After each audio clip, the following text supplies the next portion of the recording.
Assalamu alaikum warahmatullah. Please.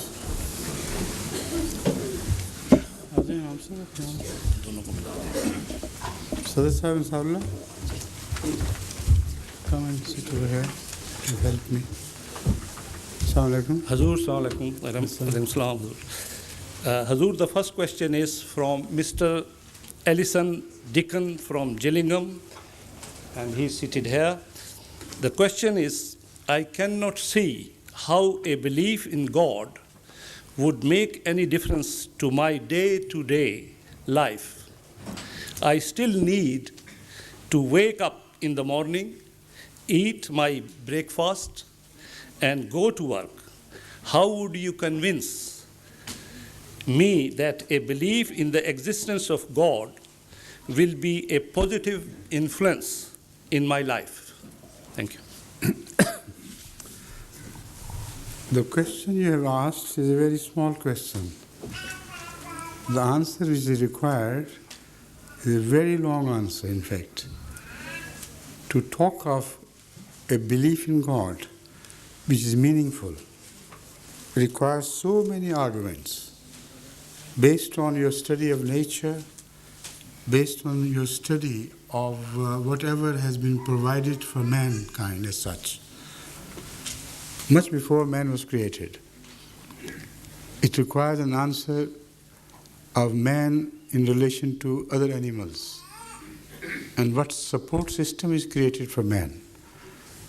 The question relates to whatever provision you talk about, you get daily, and who provides that. They are profound questions.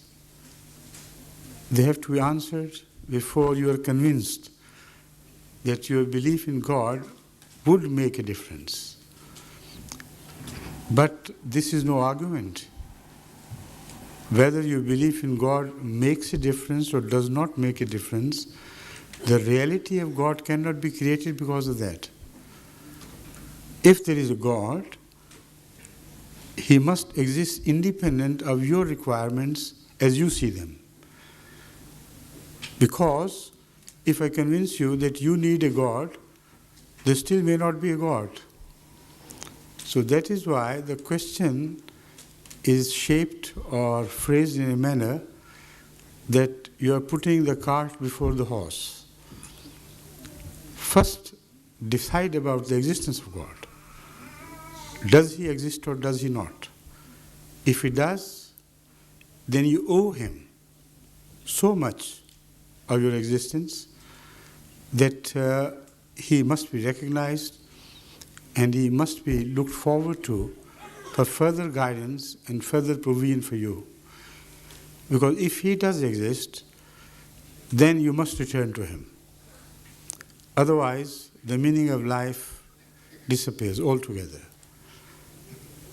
Now, in this question, I can only answer a little bit. Otherwise, I have just mentioned some avenues which have to be investigated by you. But this much I can answer you, that you owe many obligations to the society, to the government of the land in which you live, to the companies which employ you, if any company employs you. And the question is, how can they know that you are loyal to them? They have no way. If you cheat them quietly at every level, and if you are clever enough to do so all your life, the gate that death will open to you will be the gate of deliverance. Your death will be delivery from all the problems and all the worries about ever being caught. And this is how criminals are created. All criminals believe that their act of crime is unseen. All criminals develop with the belief that whatever passes within their heart is neither seen nor heard by outside forces to which I am answerable. So as long as one is sure of this, he may continue to think wrongly, even if he may not be able to practice what he thinks. It is the heart which becomes criminal first. And then there are many people who react to it differently. Some are cowed, and because of cowardliness, they appear good.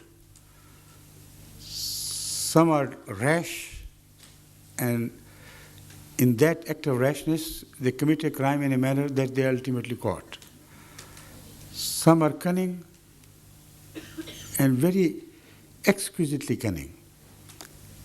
They live a life of lie, and the society does not know them.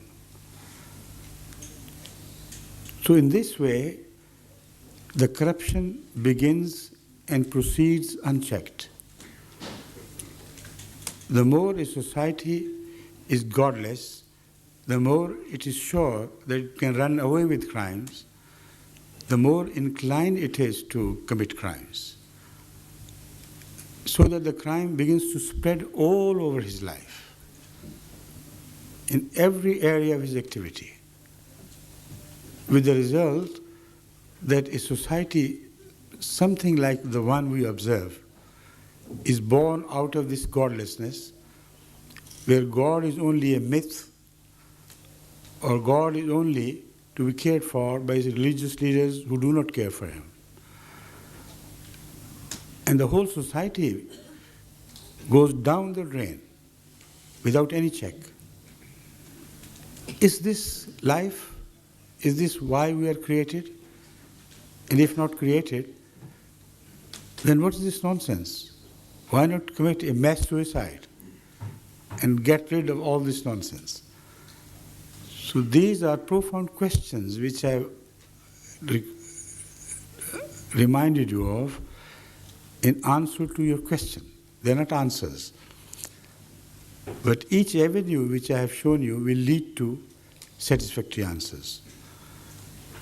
I hope if you remain in touch with the Jamaat, we can later, not much later, but soon, provide you with some literature which will satisfy your queries in all these areas. Right? Thank you. Hazur, next question is from Mr. Alan Robinson from Northampton, and Mr. Alan Robinson is here in front. In which countries of the world is the conversion to Islam the greatest, and why? In our experience, Jamaat Ahmadiyya's experience, because I would refer to that only because an organized preaching is carried out throughout the world by Jamaat Ahmadiyya in Islam. All the main body of Muslims who are much larger in number than we are, they believe we are not Muslims.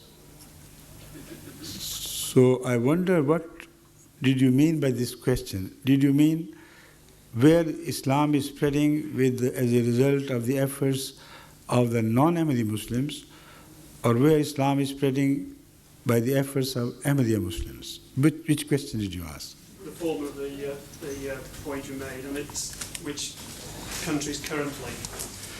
Which countries currently are converting to Ahmadiyya concept of Islam or non-Ahmadiyya concept of Islam? Ahmadiyya, that's right. African countries are leading the list.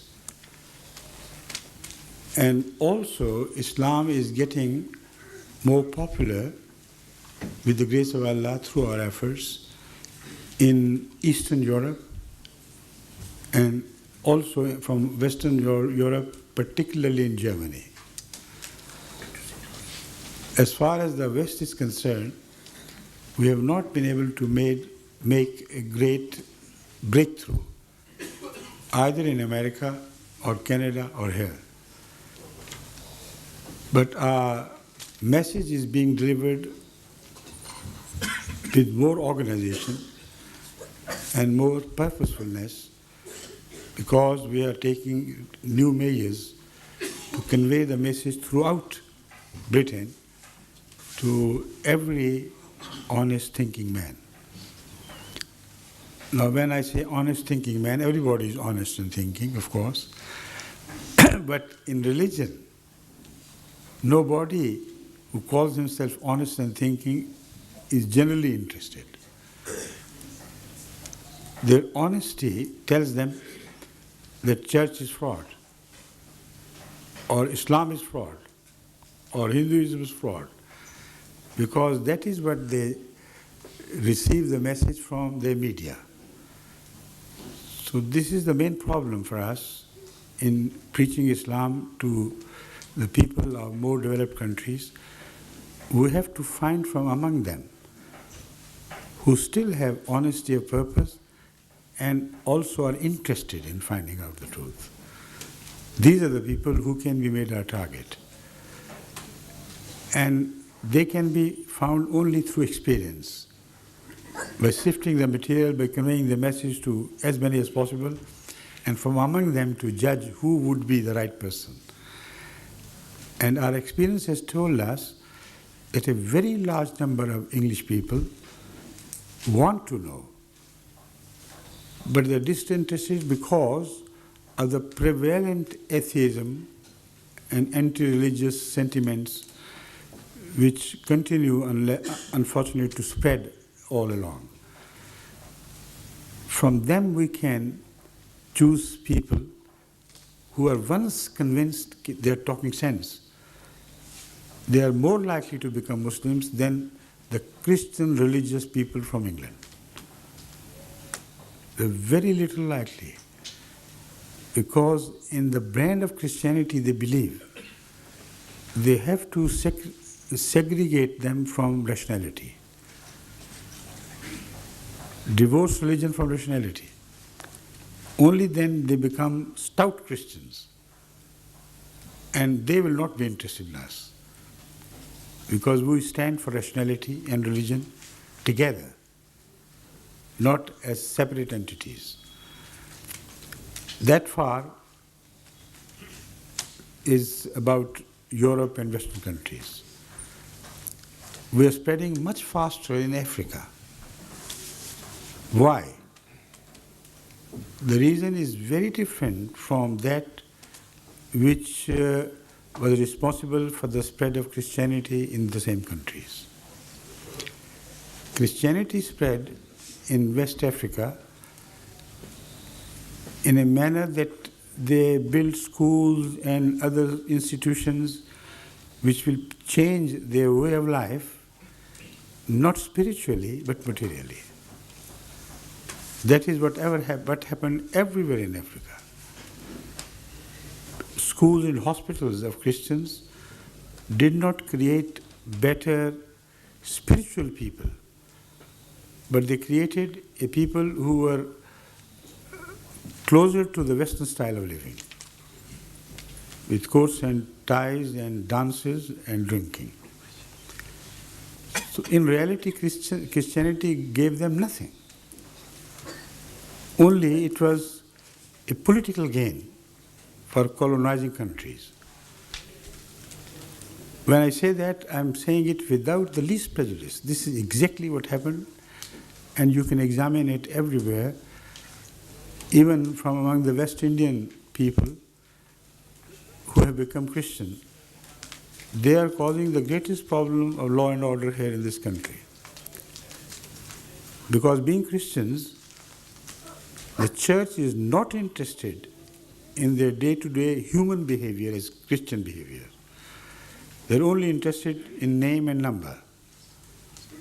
And then they are free to drink and dance and whatever they like and commit crimes. Where are the church fathers who are worried when they commit crimes in England, in those areas where they're concentrated? Government is interested, police is interested, but the church is not. So our method of spread of Islam is radically different. We go to the people, the villages, etc. We tell them, this is truth. Judge it with the wisdom which God has given you. And the proof of your acceptance of Islam would be to offer sacrifices in this cause. will not give you anything in return. So it's a strange thing that wherever Islam is spreading in Africa, even if they are very poor people, they're spreading from their own pockets. They're spending from their own pockets for the cause of Islam, and they are organized. They give whatever money they can spare to the cause of Islam, to Ahmadiyya secretaries of finance which are appointed for that purpose. Every village has an organization which is honorary, and nobody is paying them anything for their work. They collect the money, they keep the accounts, and they go on spending the money on themselves according to our instructions. So that is why Islam is spreading meaningfully and with consistency in all these countries. Some people think that because they are ignorant people, so they are accepting Islam. This is absolutely wrong. They are not ignorant. They put up a lot of resistance in the beginning.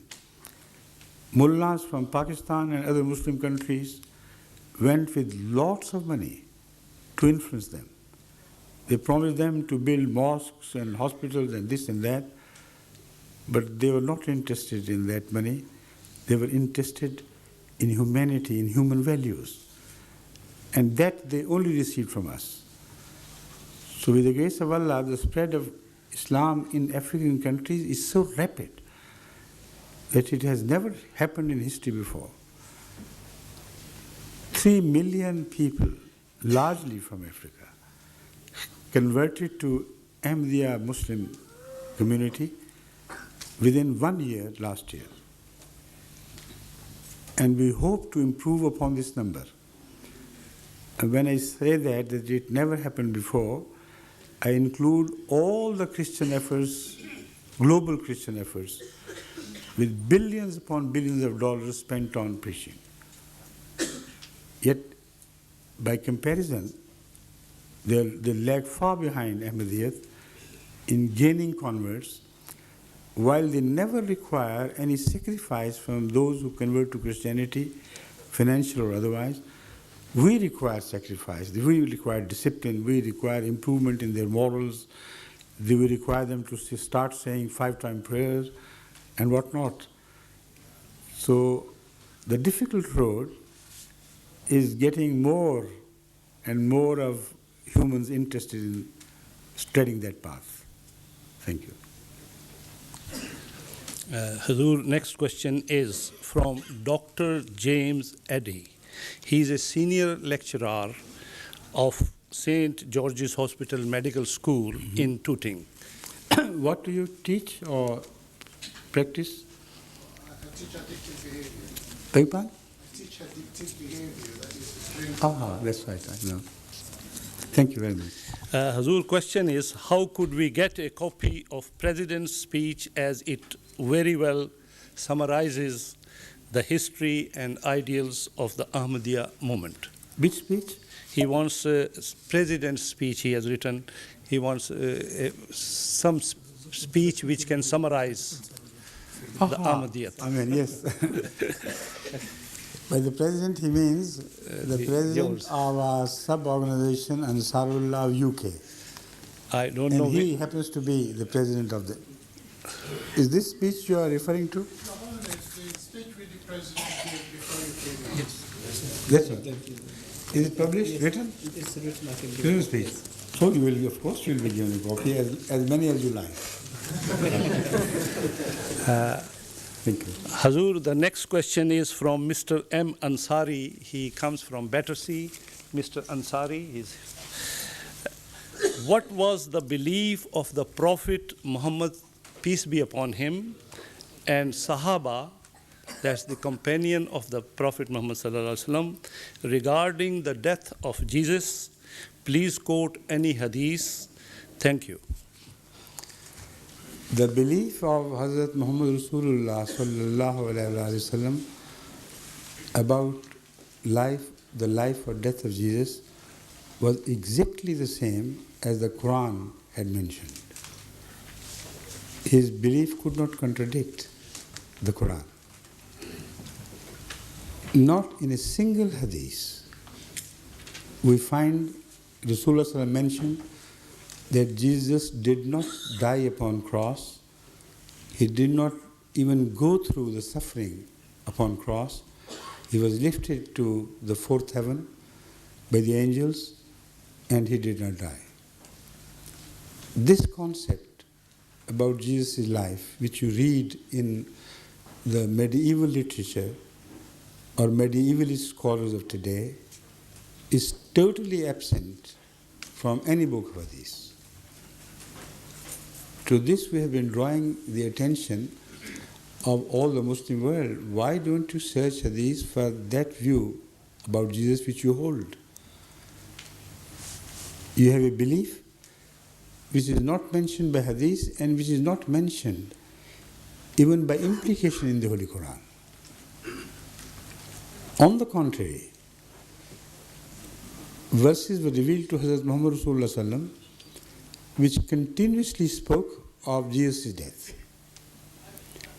And strangely, these verses outnumber all verses which speak of the death of other prophets. Because Allah knew better that the Ummah of Muhammad Rasulullah Sallam will create a false belief about Jesus' life and death. So the Quran, foreseeing it, mentioned his death so clearly and positively that anyone who is not influenced by his forefathers or by the mullahs, if he reads those verses of the Quran directly, I'm sure he can get no other message than the one I'm delivering. Death of Jesus, corporal body of Jesus, we mean, and his spiritual rise to Allah. These are two things which are constantly mentioned in the Quran. I quote one verse, for instance, which speaks, أعوذ بالله من الشيطان الرجيم بسم الله الرحمن الرحيم وما محمد إلا رسول قد خلت من قبله الرسل. The meaning is, Muhammad is no more than a prophet, and all the prophets before him have passed away. Was Jesus before him or not? So by the time this verse was revealed, he must have passed away. And that is exactly the inference which was drawn by Sahaba, particularly by Hazrat Abu Bakr, after the demise of Hazrat Sallallahu Alaihi Wasallam. Hazrat Umar almost lost his senses when he heard about the death of Rasulullah Sallallahu Alaihi Wasallam. He went to the mosque and collected around him an assembly of Sahaba who were also dazed. And he was delivering a speech there and claiming that whoever dared to declare that Muhammad Rasulullah Sallam is dead, I'll kill him with this sword of mine. At that time, Abu Bakr, hearing of this, went to the mosque and began by reciting this verse.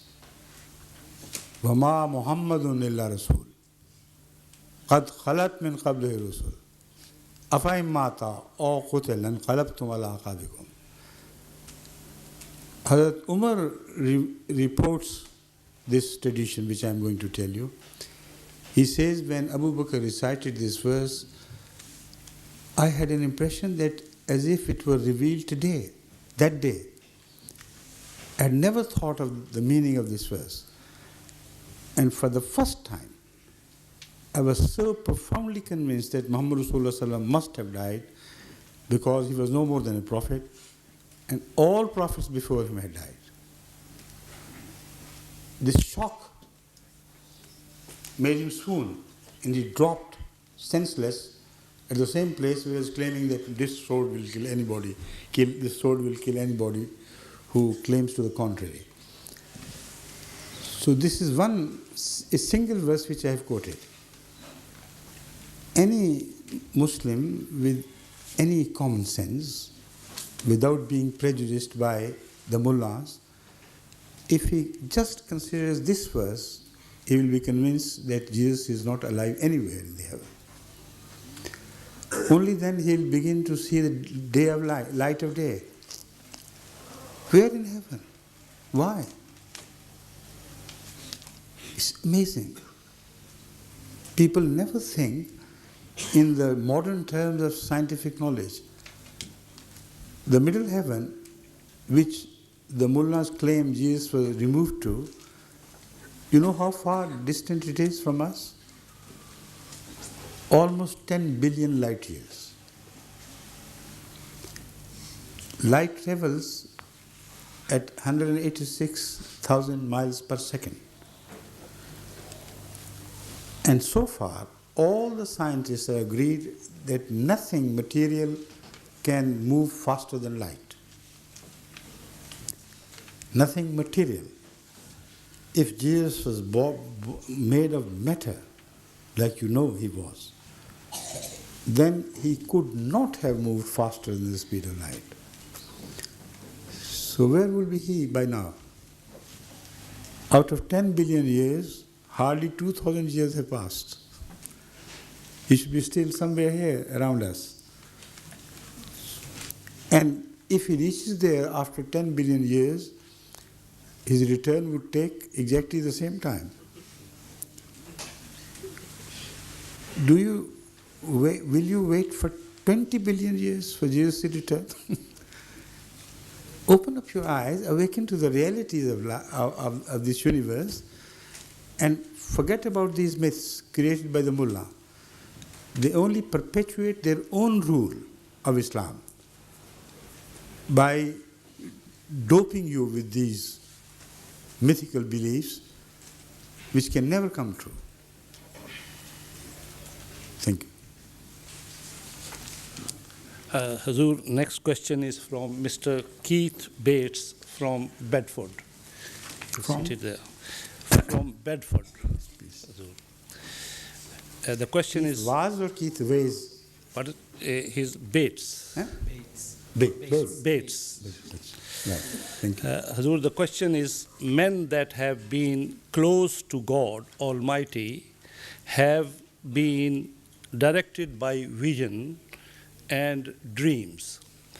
There is a spirit of error and spirit of truth. How do we discern the spirit of truth? And second question is, what is the evidence of manifestation of the supernatural in the Islamic faith? The first question first, please. Right.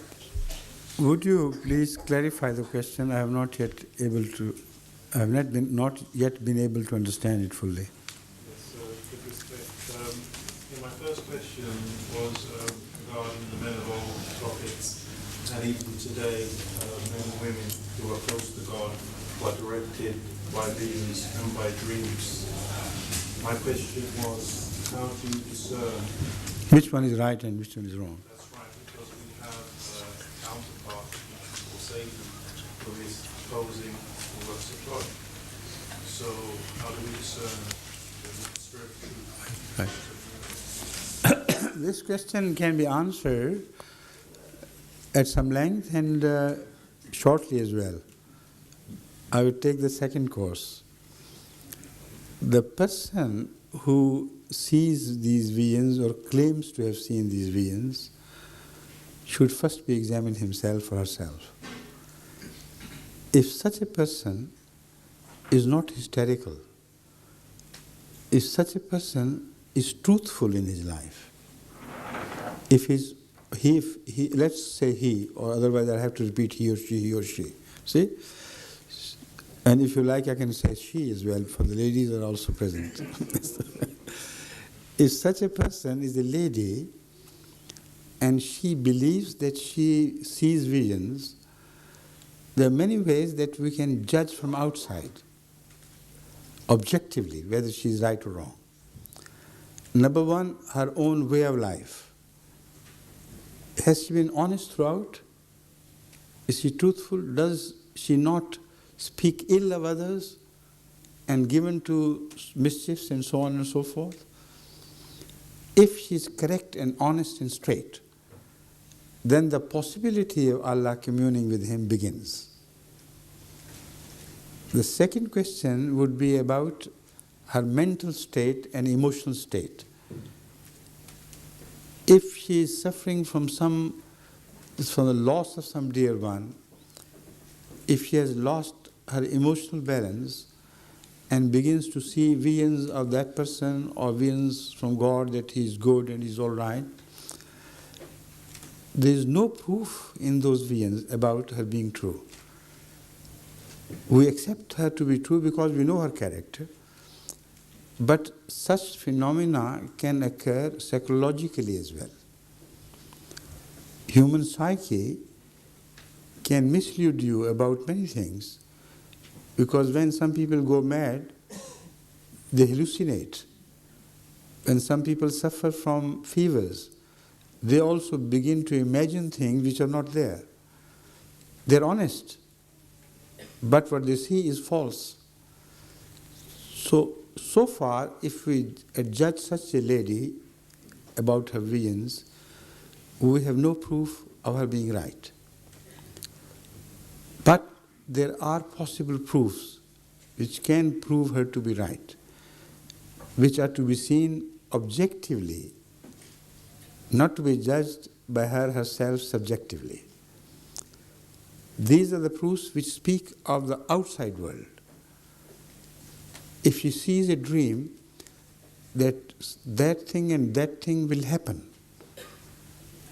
and if she is also pious, then if that thing happens, while there is no reason why she should have been able to know that something beyond her reach will be happening in future, then of course we cannot call her a liar.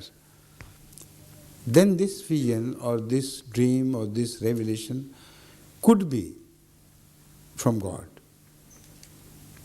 The second way of judging these things is that when she speaks of such visions or revelations, does she have those visions, revelations about the goodness in man, about improving the quality of man as such?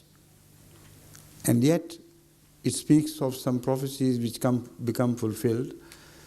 Then you should take that prophetess seriously. Because then she is not concerned with what happens to her. She is concerned about mankind. But there is yet another problem. If God is telling her to tell the mankind to change their ways and behavior and tell them that she is speaking from God, she should also one other sign of her truth, that people should turn deadly against her. Because it always happened in the case of true prophets of God. Not one was spared. Look at Jesus, Christ, peace be upon him. He delivered a message which was so innocent and so godly in character. His message wanted to convert a hard-hearted society into a very soft-hearted, sacrificing society. If somebody strikes you on one cheek, offer the other. What is wrong with this message? Why should it infuriate others? But he was one of those prophets against whom the entire Jewish society turned with such viciousness. They wanted to undo him, his message, the people who believed in him. So this is the sign of truth when Allah seriously, Allah is always serious, but for man, he seems to appoint some messenger seriously from him. They're all opposed without fail. Search far and wide in the religious history of all the world, this is the message which you'll receive from everywhere. Their being opposed is a sign of their truth, the ultimate sign of their truth. If you deliver a message and people around you think you are a very godly person and begin to respect you, then you might as well be motivated by your inner interest and you may be telling lies. But if you deliver a message from God and you know that the society will turn bitterly against you, you will be punished for that message. If you remain steadfast, despite this, no sane man can can call you a liar, because a liar always lies for gains, not for punishment. So this is the ultimate proof of a person receiving messages from God, that he is the first subject of that persecution or object of that persecution, and as such he becomes witness to the reality of God as well as the truth of a message from on high. Thank you. The next question is from Miss. Huh? Oh, I'm sorry, second question. Yes, Hazur. Do you have a second question too? Yes, please. Thank you. Hazur, second question is, what is the evidence of main manifestation of the supernatural in the Islamic faith? Supernatural. There is nothing supernatural in Islamic faith. Those who believe there is, ask them this question. I believe there is no supernatural in religion because nature is created by God and man is created by God. Faiths, religions, etc. are created by God. How would he contradict his one creation and to make it oppose the other creation? It's not possible. Sometimes we fail to understand why a thing happened which normally does not happen. If we fail to understand that, that is supernatural. No more. But a time comes when we begin to understand that. This is how the science is proceeding. All that man could not understand before, a large number of that unknown is becoming known through scientific investigation. So if without this knowledge which we possess today, somebody had shown some scientific miracle, people of that age might have adjudged it to be supernatural. But the supernatural of the past becomes the natural of tomorrow. I mean, the supernatural of yesterday becomes the natural of today. This is how it goes on and on. Thank you. So next question is from Miss Sumaya Pili Hoska from North London. Yes. She's there. We had a question from you last time as well. And this morning, somehow, I suddenly remembered you. And there you are. Thank you for coming again.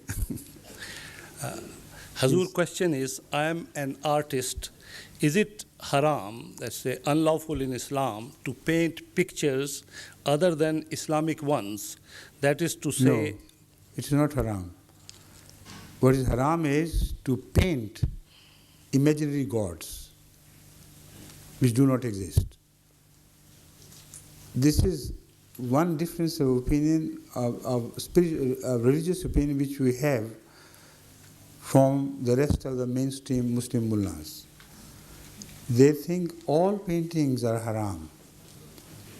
We say no, the paintings of realities are not haram. They could not be haram. When you consult a mirror, what do you see? An image. But it is reality. So reality is not haram in Islam. Thank you. Hazur, next question is from Amy, Miss Amy from Hungary. She is a student. From? Hungary.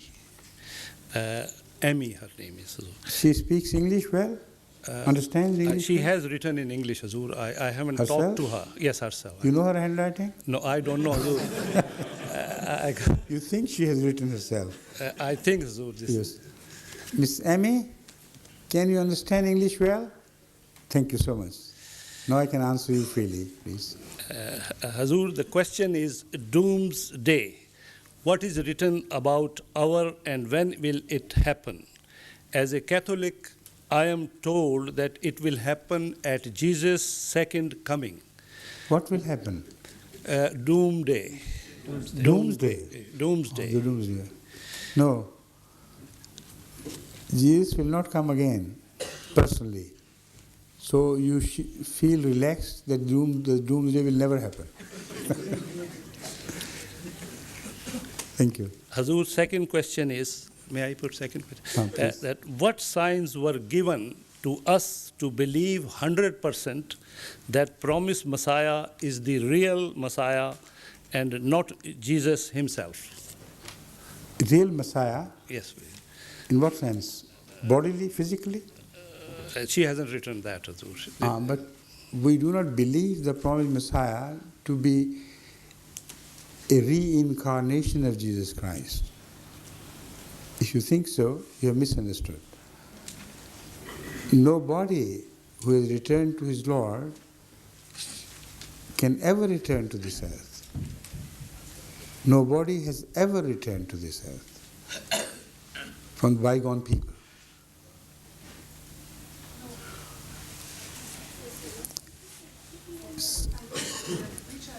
Could you please come to the microphone yourself? Okay. Then you convey your message to me through someone.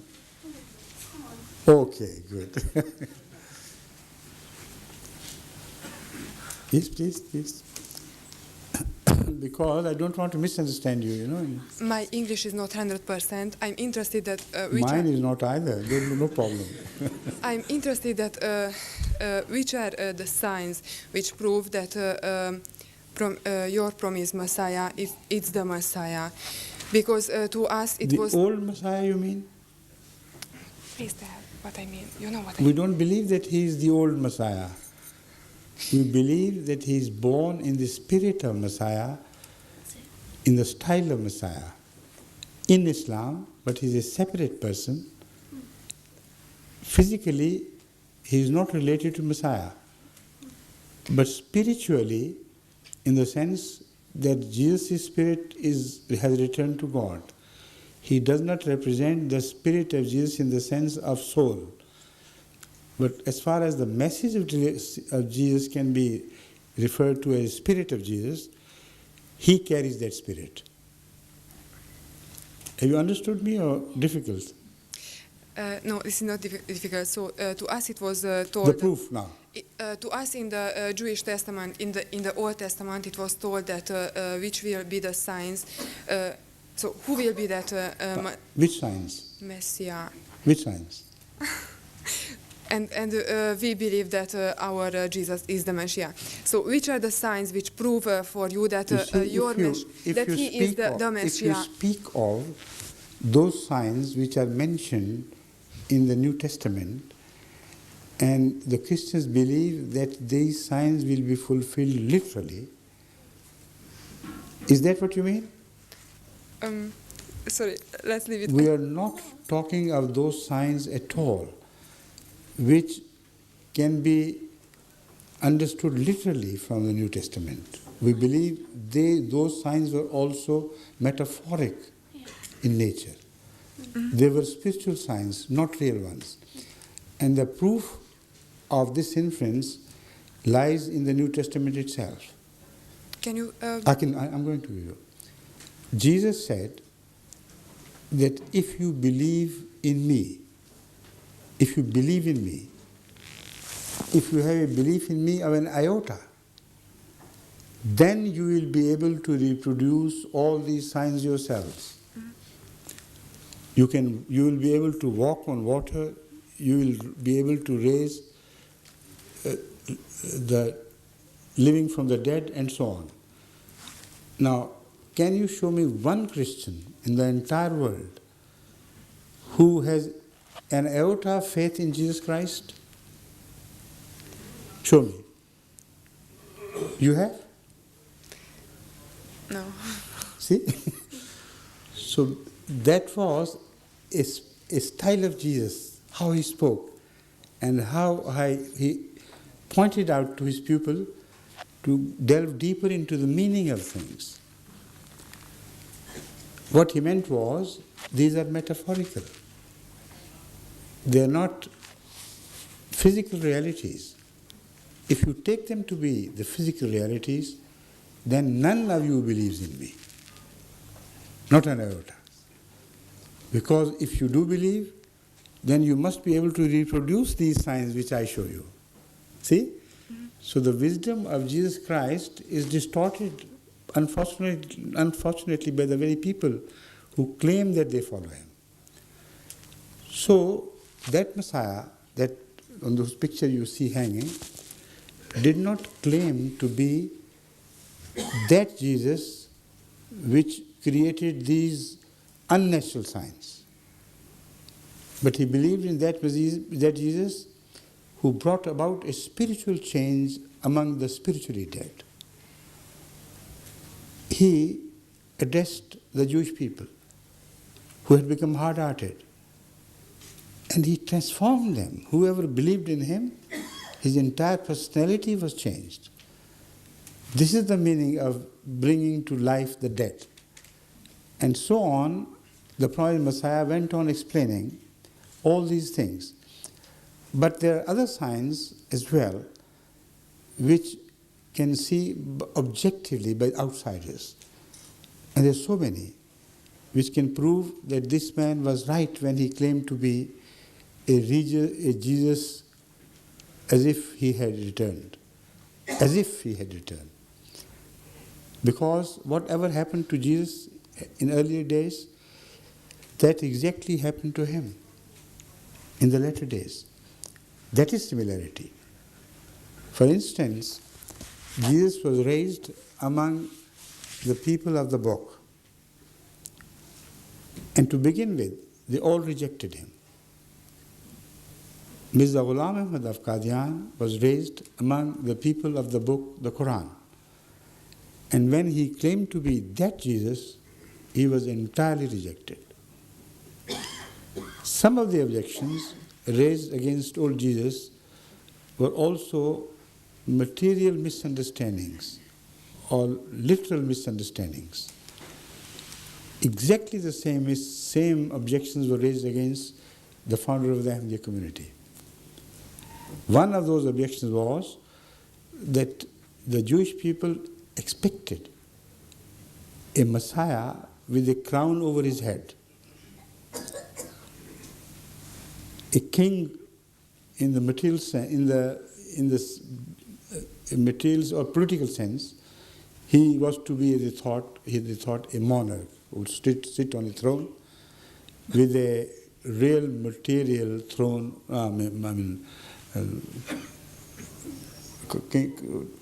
headdress, crown. Yes. The throne came to my mind. I had already said crown. The literal crown over his head. I know. And that is one of the objections. When Mirza Ghulam Ahmad claimed to be that Messiah, the Muslims objected that you tell us that physical jihad or holy war against the oppressors is haram. You have no throne. You have no crown over your head. And you want us to believe that you are that Jesus who was promised by the Old Testament.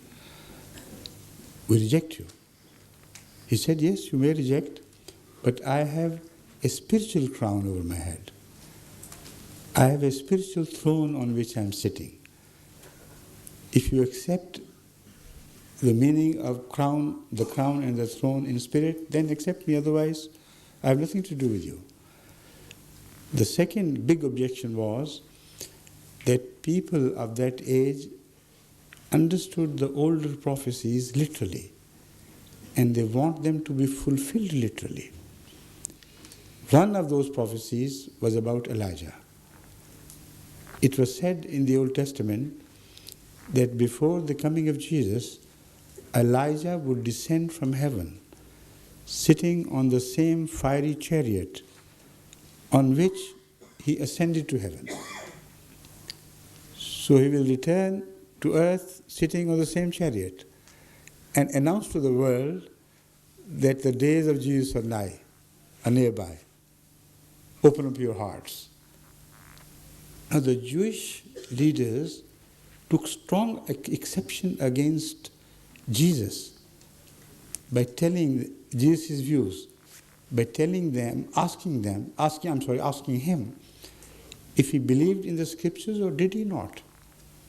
He said, yes, I believe in scriptures. He said, haven't you read about Elijah? He said, of course.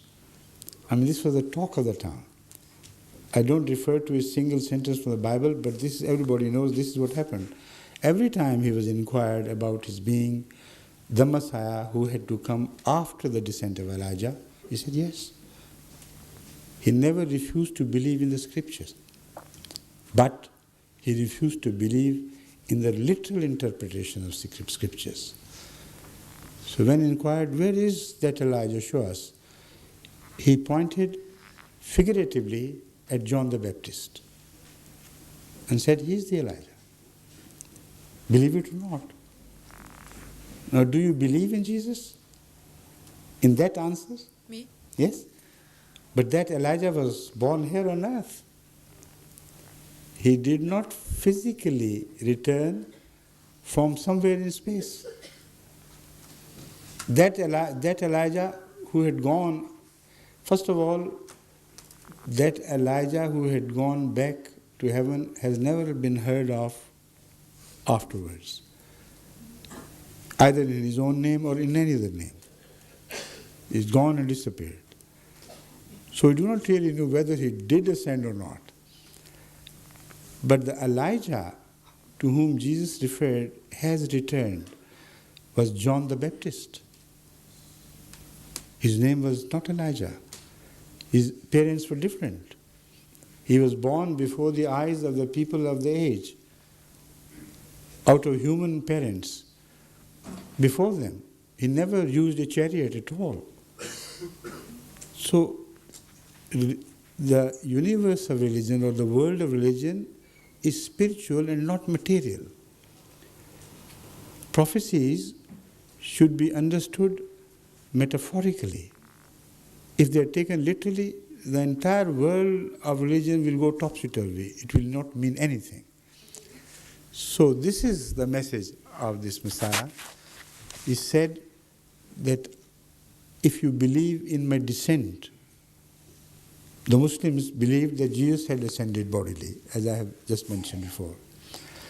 And he would descend again bodily. He said, if you believe in the literal meaning of ascent and descent, then prove it in the case of Elijah first. Was the first Jesus right when he refused to believe in ascent bodily, physically, literally, and also in his return in the same terms? Was he right or wrong? If you ask any mullah, they will have to admit he was right. So he was right then, this Messiah has to be right now. Because this is exactly what he's claiming. That literal understanding of scriptures will lead you to nowhere but to falsehood. Understand the spiritual messages which prophecies contain.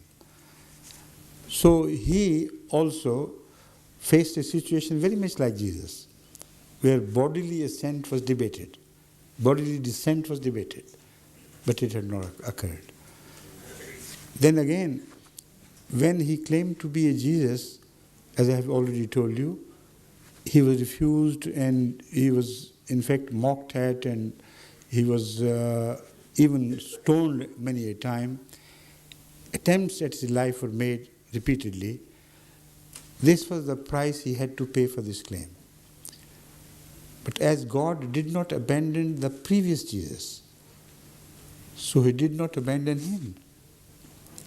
If he were a madman, if he had concocted all it from himself, then his the treatment of him by God should have been different from that which was meted out to earlier Jesus. Despite his poverty, despite his having nothing of the worldly things, of material power, etc., he still went on spreading. He went on growing from strength to step further, higher strength, greater strength. And the enemy was armed with every material weapon. And he told his followers to abandon whatever weapons they had. Fight with naked hands, without anything. Fight with love. Fight with persuasion, was the message of earlier Jesus. This exactly was the message of this Jesus. And Ahmadiyyat, by its growth, has proved beyond a shadow of doubt that despite the fact that the worldly governments and the worldly people had entirely rejected him, he is growing at a much faster rate than Christianity ever spread. So these are a few answers which I have given to your question. But if you want to read further, to know more about these things, you can have access to my videos where all these answers are recorded at greater length. You can have access to our literature in which all these things will be found. So read the literature, listen to my cassettes or watch my videos, and I'm sure, inshallah, you'll be led to the truth. Thank you. Yes, please. Hazur, next question is from Miss Seema Riazuddin. Can an imam lead the Friday prayer at two different places on the same day? Not physically.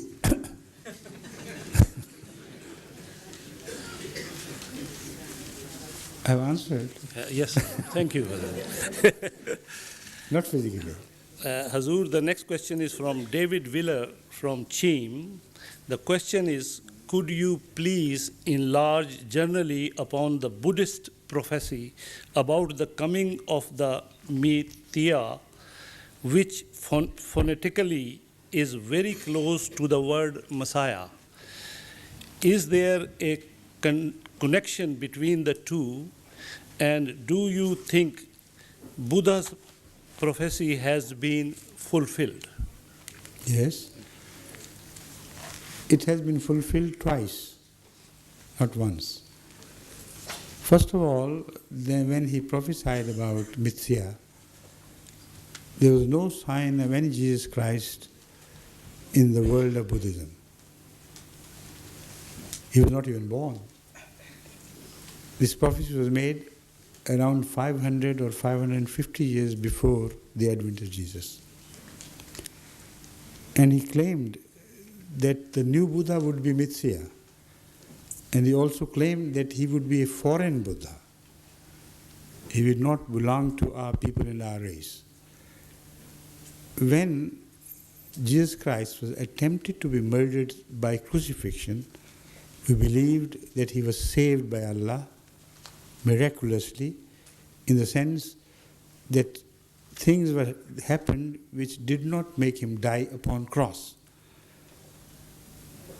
And God so managed that he was kept for 3 days and nights in a sepulchre where he did not lie as dead but as deeply wounded.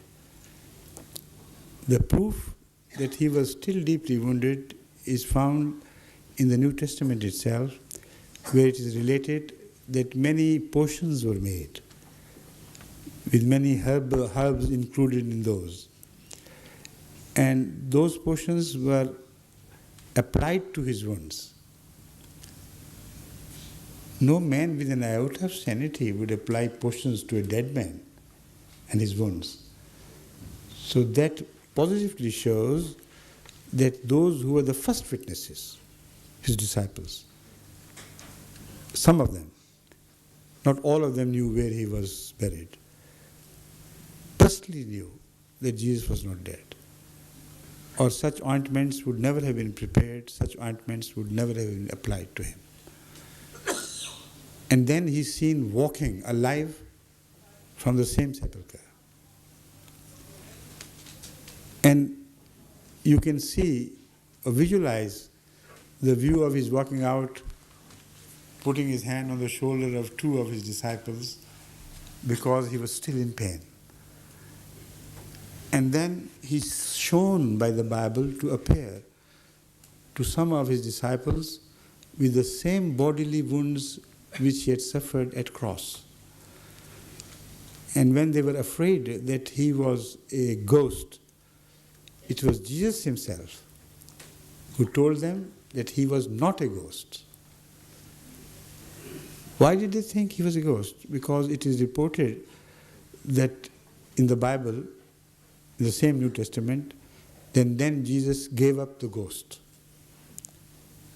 while still upon cross. This was rejected by no other person than Jesus himself. If he had agreed with that statement, he could never have told his own disciples that, "Come and touch me, I am not a ghost.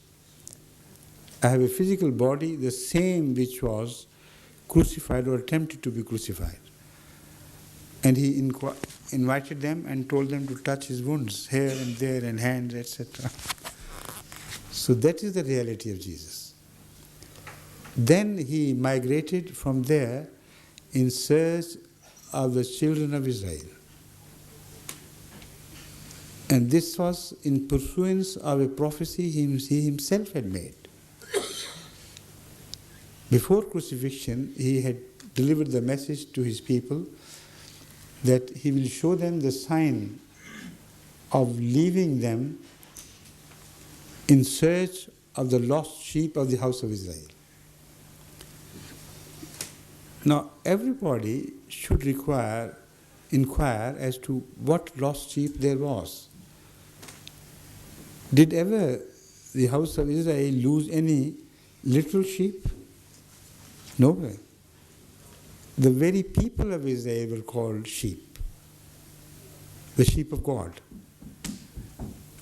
And you know as well as I do that 10 tribes out of 12 before the advent of Jesus had been expelled from the mainland, Judea and Palestine, and they traveled far and wide and got lost in the world.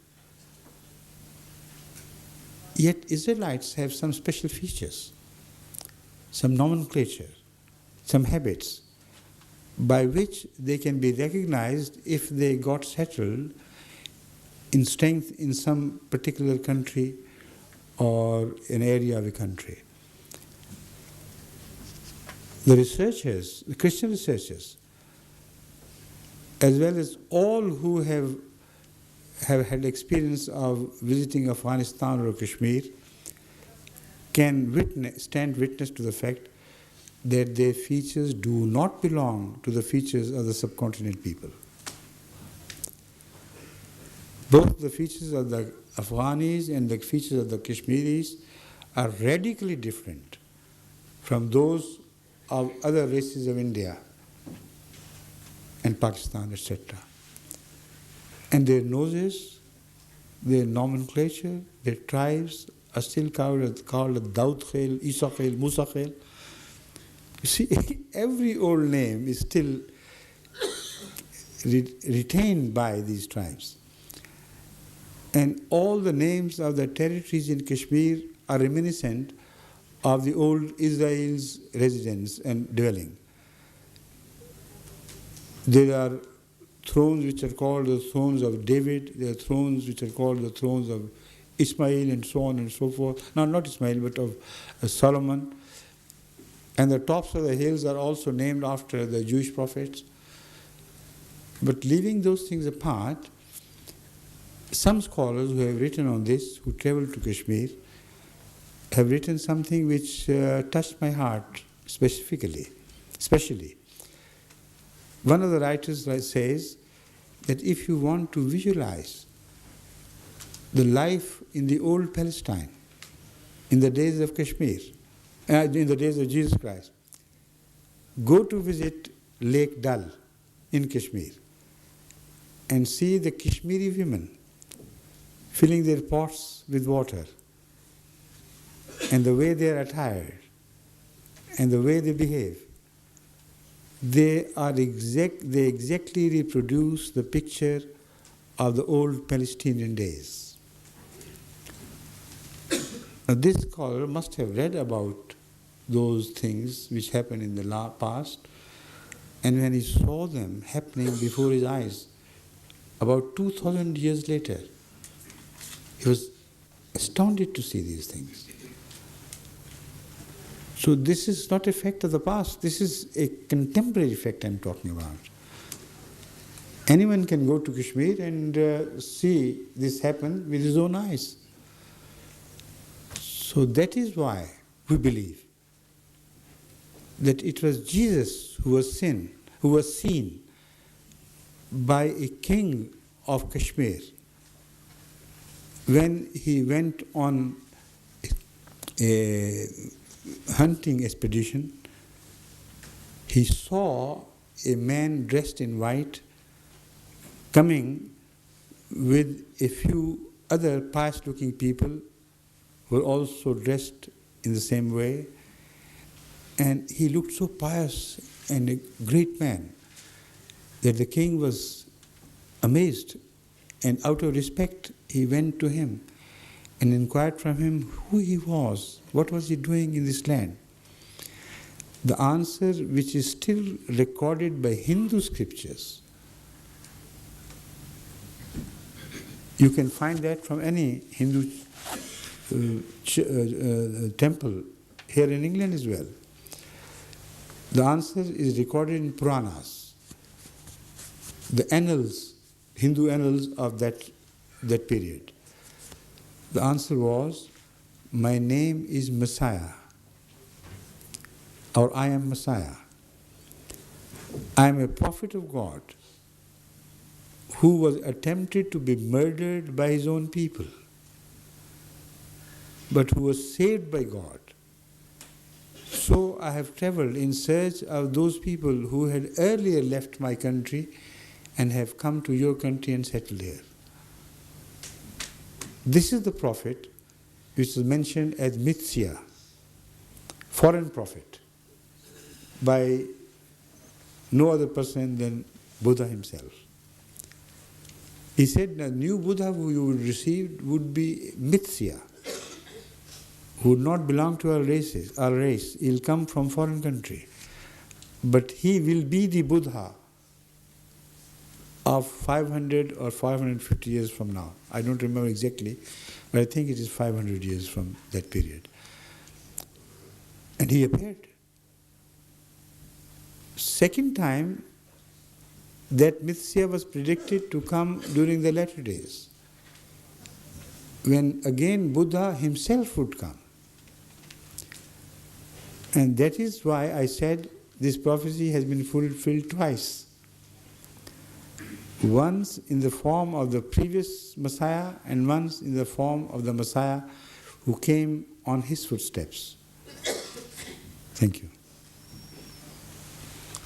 Assalamu alaikum. Thank you very much.